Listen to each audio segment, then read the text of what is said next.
Hey guys, what's up?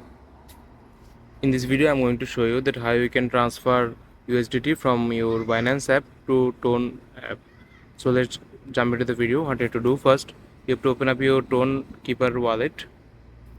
Then what you have to do, you have to click on receive to receive the USDT on your Tone wallet.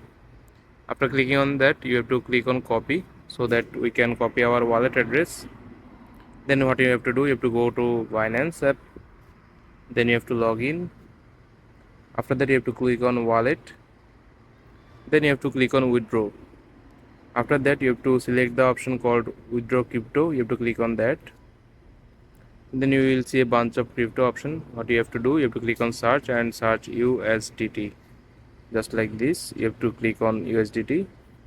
After that, you can see there is a pop-up. You have to click on this send via crypto network.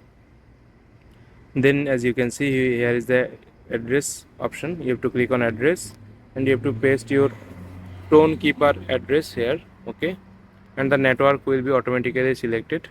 Then you have to put your withdraw amount here. If you want to withdraw 50 USDT from your Binance to Tonkeeper, you can put it here. Then you have to click on withdraw, so your amount will be transferred from Binance to Tonkeeper. So this is how you can transfer USDT from Binance to Tonkeeper on your mobile phone. I hope you find this video helpful, guys. Please leave a like on this video and subscribe my channel for more video like this. Peace.